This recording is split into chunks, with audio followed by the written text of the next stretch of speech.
G'day Spurs fans, Paul the Hotspur hippie here, the only psychedelic soccer show on the internet. I found some trees, I've parked up for a rest.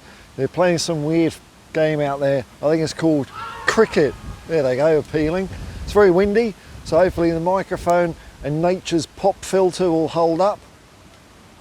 Still on the international break, of course, so there's not much Spurs stuff going on, but there's interesting things afoot. The Premier League has docked 10 points off Everton for FFP, malfeasance and moral turpitude. And I for one applaud the Premier League stance on this. I want to get all the clubs out. I want to get all the clubs relegated. Maybe this is Daniel Levy's master plan by not spending as much money as people, is that one by one they'll all get kicked out of the Premier League and then we'll just win it every year. But it means the Premier League might be meaning business. Although it's one thing to tackle Everton, it might be another thing for them to tackle Chelsea and Manchester City. Goes to show you though, this trying to be clever in football, trying to pump money into it, it can all go south really quickly. Everton are, you know, a big investment, spent a lot of money, but just didn't recruit wisely at all. So as soon as that happens, well, if you're rubbish, your revenue is going to go down, isn't it? And once your revenue goes down, it's just a downward spiral. So, I mean, it's a club with a big history, but, you know, they're a rival, so, well, there you go, unlucky. As for Chelsea, I don't know, man.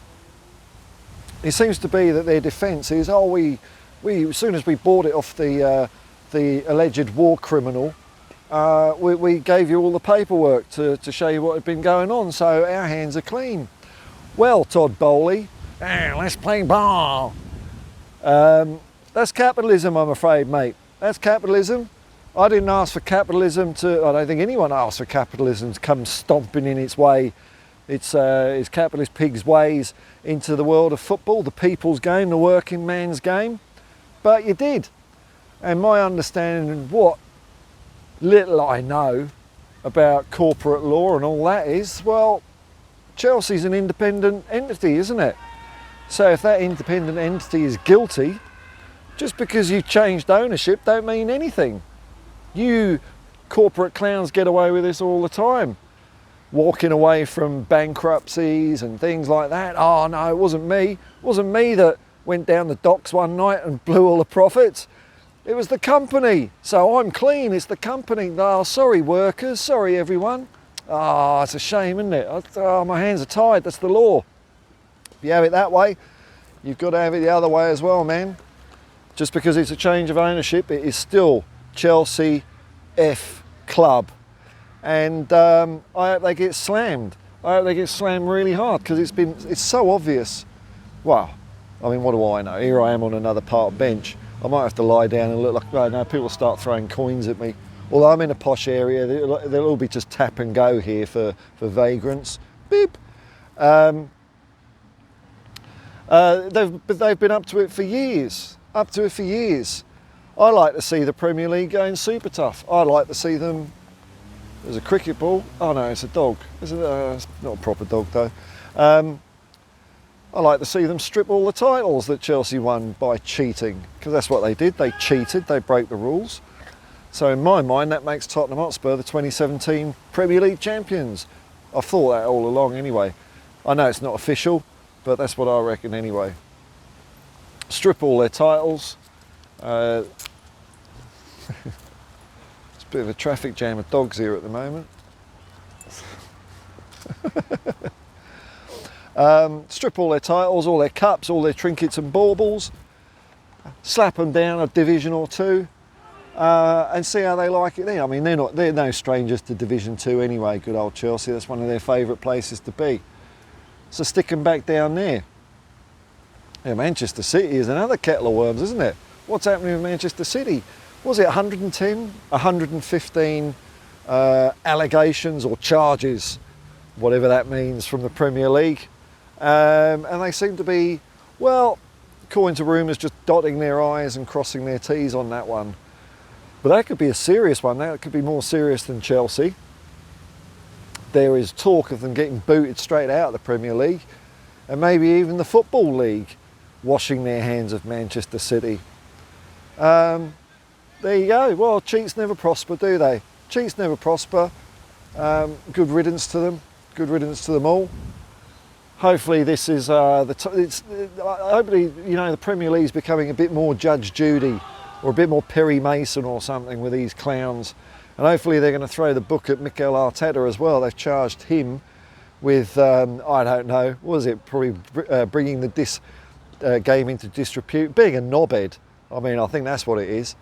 A perfectly legitimate goal, the ball was in play, there was no offside, there was no foul, and Arteta lost his rag, and so he's been charged for that.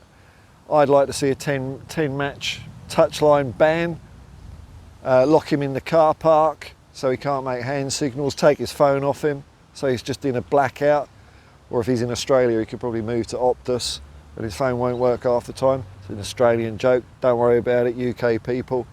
I'd like to see them throw the book at him. And, you know, say if Manchester City do get docked a lot of points before the end of the season, I'll tell you what, for our title chances, they look a bit rosier, don't they? Manchester City always is the team that people say you have to beat. As my bag just blows away in the wind, so I had to run and get that.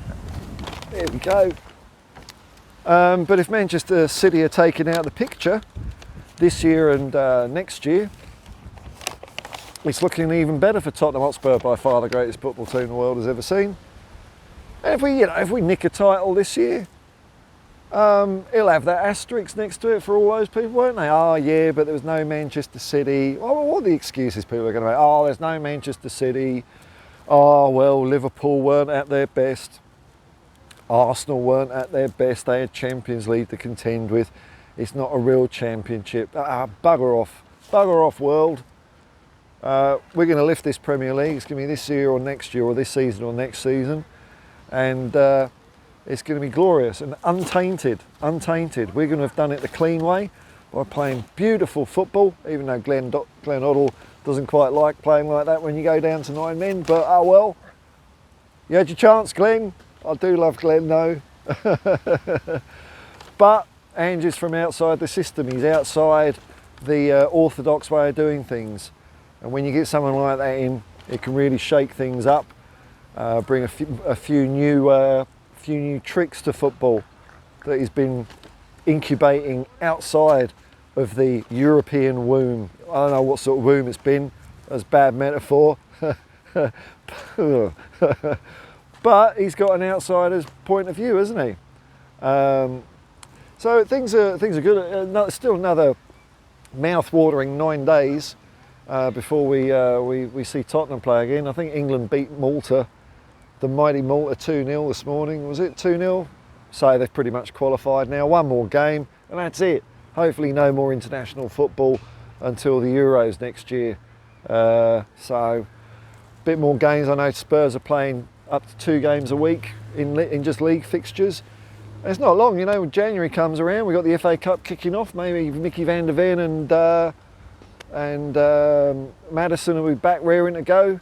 It's going to be exciting times, exciting new year. I'm excited about Tottenham, I'm excited about all these other cheats getting found out, bugger them. Anyway, till next time folks, peace and love, and come on you Spurs.